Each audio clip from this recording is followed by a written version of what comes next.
दोस्तों आप ये जो सवाल देख रहे हो इस सवाल को मैं आपको कराऊंगा तीन तरीके से। और दोस्तों जब आप इस तरीके के सवाल कर लोगे तो इसमें आपका बेसिक क्लियर हो जाएगा। तो दोस्तों अब हम सवाल स्टार्ट करते हैं। इसमें लिखा हुआ है दोस्तों कि रमेश की एक दिन की आय 1,000 रुपये है। उसमें 20% की वृद्धि कर दी गई है। तो अब रमेश की आय कितनी होगी। तो दोस्तों रमेश जो है इसकी आय है 1,000 रुपये, एक दिन की आय। इसमें 20% की वृद्धि कर दी गई है जैसे कि क्वेश्चन में कहा गया है। तो अब उसकी नई आय कितनी होगी। दोस्तों इसके लिए आपको 20% की फ्रैक्शन पता होना चाहिए जो कि मैं सिखाऊंगा आगे। 20% का फ्रैक्शन होता है 1/5। और दोस्तों ये एग्जैक्ट वैल्यू नहीं होती है, इनको हम बोलते हैं यूनिट। ये 5 यूनिट है, ये 1 यूनिट है। ऐसे ही दोस्तों इसमें क्या हुई है, वृद्धि हुई है 20% की, जिसके कारण 5 में हम एक ऐड कर देंगे तो 6 यूनिट हो जाएगा। रमेश की आय कितनी है, 1,000 रुपये। लेकिन क्वेश्चन के अकॉर्डिंग 20% की वृद्धि हो रही है। तो ये 5 की वैल्यू दे रखी है 1,000। ये भी 5 ना होके 5 की वैल्यू कितनी है 1,000, मतलब कि 5 का कितना गुना है ये, 200 गुना। इसी तरीके से ये भी 6 ना होके कितना गुना होगा, 200 गुना, मतलब कि 1,200 रुपये। ये था दोस्तों फर्स्ट मेथड।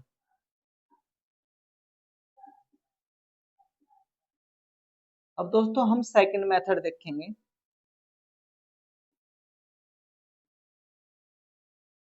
दोस्तों इसका जो सेकंड मेथड होगा वो होगा, जैसे कि हमें पता है कि रमेश की एक दिन की आय 1,000 रुपये है।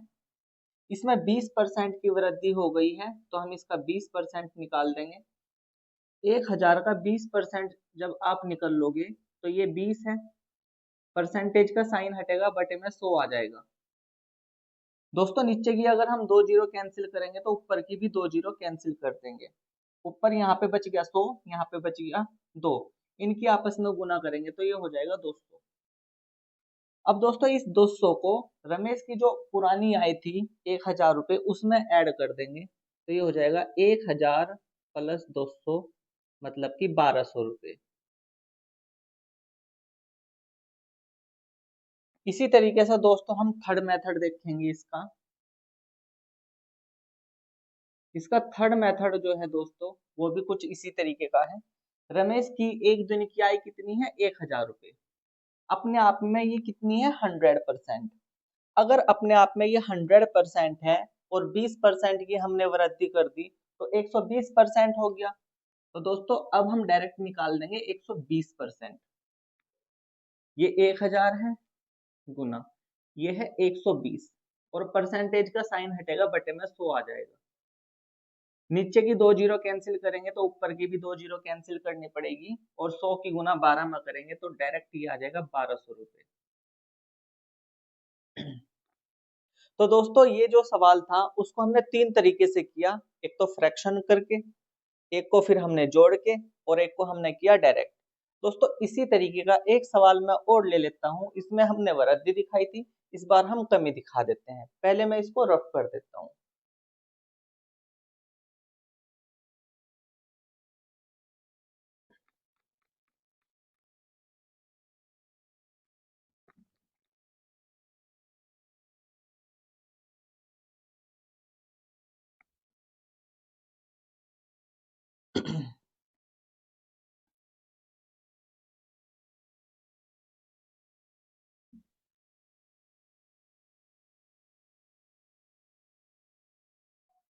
तो दोस्तों अब हम सेकंड सवाल स्टार्ट करते हैं।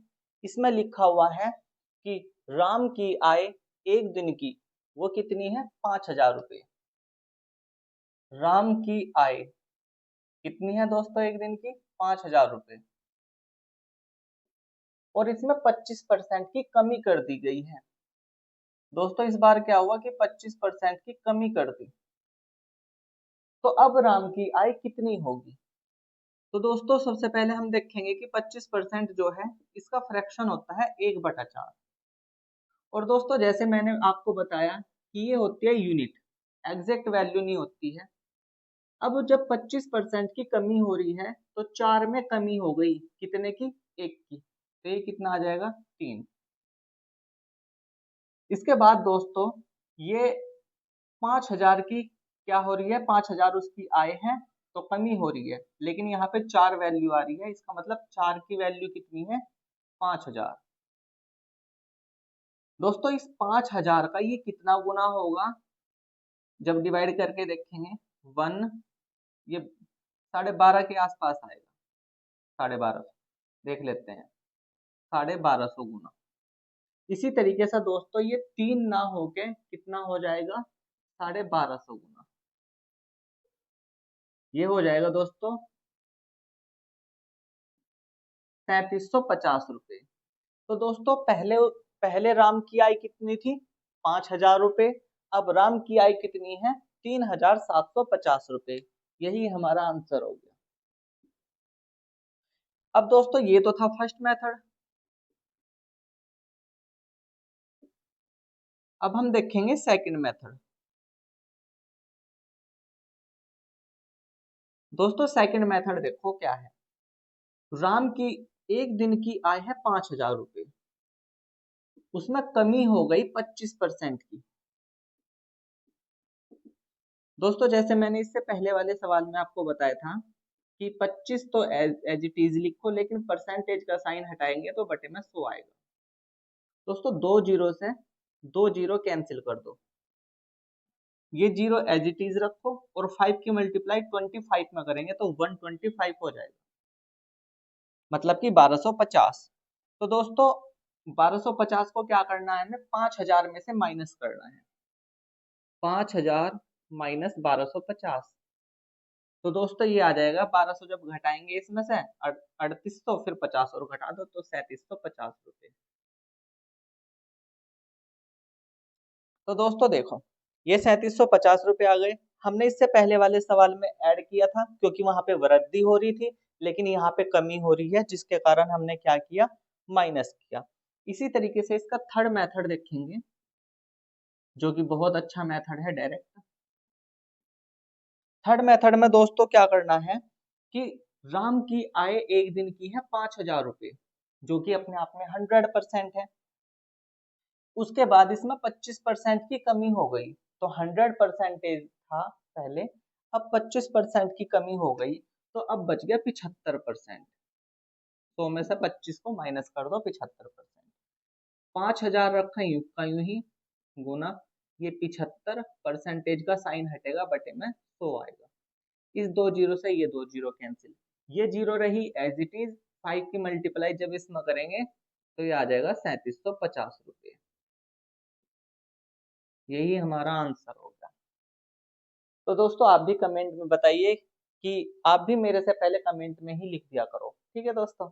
अब दोस्तों हम ये जो बेसिक है ना इसका 25% का फ्रैक्शन 1/4 है, हमने कैसे लिख दिया, अब इसका बेसिक पढ़ेंगे। अब मैं इसका बेसिक स्टार्ट करा देता हूँ, ओके दोस्तों।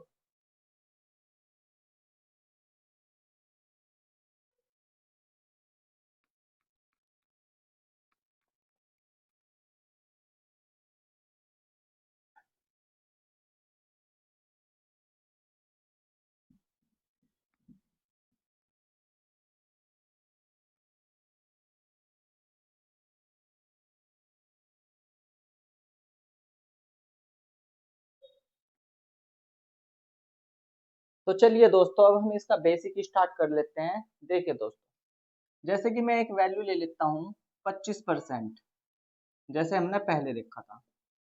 25% को हम लिख सकते हैं फ्रैक्शन में 1/4।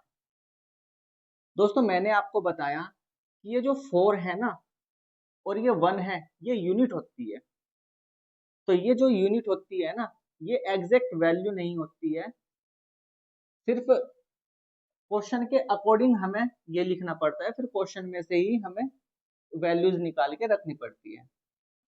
जैसे कि ये 4 है, इसको हम बोलते हैं इनिशियल वैल्यू, मतलब कि प्रारंभिक मान।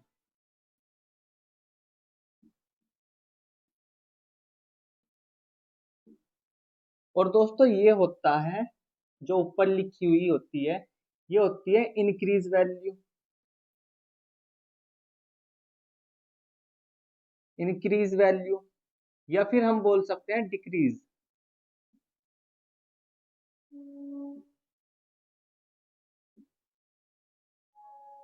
इंक्रीज मतलब कि वृद्धि,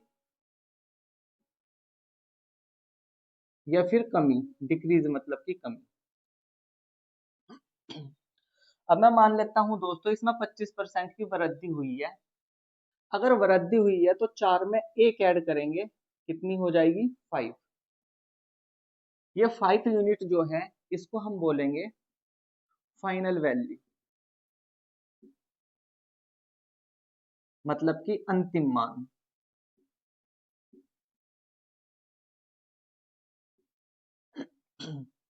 इसी तरीके से दोस्तों, मैं एक एग्जांपल और ले लेता हूं बेसिक। मैंने लिया इस बार 33 सही 1/3% की क्या हो गई? कमी हो गई। यहाँ पे हमने वृद्धि दिखा दी, यहाँ पे हम कमी दिखा रहे हैं। 33 सही 1/3%। दोस्तों इसकी जो फ्रैक्शन वैल्यू होती है, वो होती है 1/3। अब जैसे मैंने ये बताया था, नीचे जो वैल्यू होती है वो होता है प्रारंभिक मान, इनिशियल वैल्यू। जो ऊपर लिखा हुआ होता है वो होता है डिक्रीज वैल्यू या फिर इंक्रीज वैल्यू। अब दोस्तों 33 सही 1/3% में तो डिक्रीज हुआ है, एक मान कम हुआ है, तो 3 में से एक माइनस करेंगे तो कितना बचेगा? यहाँ पे 2। तो ये है 2 यूनिट। दोस्तों इस तरीके से हम क्या करते हैं, सवाल के अकॉर्डिंग वैल्यूज रख लेते हैं और ऐसे हम करते हैं। अब मैं क्या कर लेता हूँ, मैं आपको बता देता हूँ कि 25% का फ्रैक्शन 1/4 कैसे हो गया, 33 सही 1/3% का फ्रैक्शन 1/3 कैसे हो गया। जो बच्चा बिल्कुल बेसिक से करना चाहता है वो इस क्लास को अटेंड करो। और दोस्तों मैं आगे भी बहुत अच्छे अच्छे सवाल कराऊंगा, और दोस्तों आगे देखो।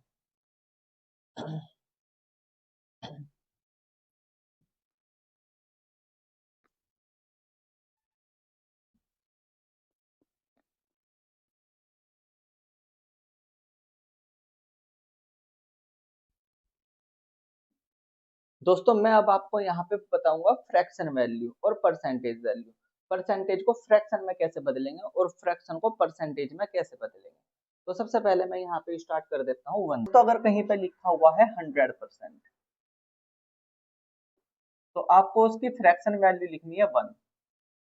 कहीं पे अगर लिखा हुआ है 50%, आपको उसकी फ्रैक्शन वैल्यू लिखनी है 1/2। कहीं पे अगर लिखा हुआ है 33 सही 1/3%, तब आपको फ्रैक्शन लिखना है 1/3। कहीं पे अगर 25% लिखा हुआ है, आपको उसकी फ्रैक्शन लिखनी है 1/4। कहीं पे अगर किसी सवाल में 20% लिखा हुआ है, आपको उसकी फ्रैक्शन वैल्यू लिखनी है 1/5। अगर कहीं पे लिखा हुआ है 16 सही 2/3%, तब आपको लिखना है 1/6। कहीं पर परसेंटेज लिखी है 14 × 2/7%, तब आपको लिखनी है इसकी फ्रैक्शन वैल्यू 1/7। कहीं पे अगर लिखा हुआ है 12.5%, 12 सही 1/2%, तब आपको इसकी फ्रैक्शन वैल्यू लिखनी है 1/8। कहीं पे अगर लिखा हुआ है 11 सही 1/9%, तब आपको लिखना है 1/9। ठीक इसी तरीके से दोस्तों, अगर कहीं पे लिखा हुआ है 10%, तब आपको इसकी फ्रैक्शन वैल्यू लिखनी है 1/10। अगर कहीं पे लिखा हुआ है 9 9 सही 1/11%, तब आपको लिखनी है इसकी फ्रैक्शन वैल्यू 1/11। कहीं पर अगर लिखा हुआ है 8 सही 1/3%, तब आपको लिखनी है इसकी फ्रैक्शन वैल्यू 1/12। कहीं पर अगर लिखा हुआ है 7 सही 9/13%, तब आपको लिखनी है 1/13। इसकी फ्रैक्शन वैल्यू ये हो जाएगी, मैं भी बताऊंगा कैसे हो जाएगी। कहीं पे लिखी हुई है 7 सही 1/7%, तब आपको लिखनी है 1/14। अगर कहीं पे लिखा हुआ है 6 × 2/3%, तब इसके लिए लिखना है आपको 1/15। अगर कहीं पे लिखा हुआ है 1/4%, तब इसके लिए आपको लिखना है 1/16। कहीं पे लिखा हुआ है 5 इंटू 15/17%, तब आपको लिखना है 1/17। कहीं पे अगर लिखा हुआ है 5 इंटू 5/9%, तब आपको लिखना है इसके लिए 1/18। ठीक इसी तरीके से अगर कहीं पे लिखा हुआ है 5 इंटू, थोड़ा मैं नीचे लिख देता हूँ, 5 इंटू 5/19%, तब आपको लिखना है इसकी फ्रैक्शनल वैल्यू 1/19। अगर कहीं पे लिखा हुआ है 20%, तब आपको इसकी फ्रैक्शन वैल्यू लिखनी है 1/5। दोस्तों आपको सिर्फ यहाँ तक याद करनी है। अब मैं कुछ फ्रैक्शन वैल्यू उठा के आपको निकालनी बता देता हूँ। ये तो यहाँ तक तो आपको याद करना है। इसके बाद दोस्तों मैं इसमें से ले लेता हूँ, सबसे पहले यही ले लेता हूँ, 8 से ही 1/3%। दोस्तों इसको हमने कितना लिखा है, 1/12। ये 1/12 आया कैसे, वही देखना है। सबसे पहले हमें क्या करना है, इस 3 की गुना करनी है 8 में। 3 अठे 24 और 24 में 1 ऐड कर देंगे तो 25। ये हो गया 25/3 परसेंटेज में, ये वाला परसेंटेज। ये 25 और /3, ये परसेंटेज का साइन हटेगा तो 1/100 आएगा। और दोस्तों इस 25 से इस 100 को काट देंगे 4 बार, 25 चौका 100, ऊपर 1 आ गया और नीचे 3 की मल्टीप्लाई 4 में कर दो तो 12 आ जाएगा। इस तरीके से दोस्तों हमने 8 सही 1/3 परसेंटेज जो है उसको फ्रैक्शन में कन्वर्ट कर दिया ऐसे। दोस्तों इसी तरीके से ये सारे के सारे जो परसेंटेज हैं इनको फ्रैक्शन में कन्वर्ट कर सकते हैं हम इस तरीके से। ठीक है दोस्तों, तो दोस्तों अब मैं थोड़ा सा और बेसिक बताता हूँ इसके बारे में। मैं इसको पहले रफ कर देता हूँ। दोस्तों अगर आपको इसका स्क्रीनशॉट लेना है तो इसका स्क्रीनशॉट ले लो, इसके बाद में इसको रफ कर देता हूँ। ठीक है दोस्तों, मैं रफ कर देता हूँ इसको।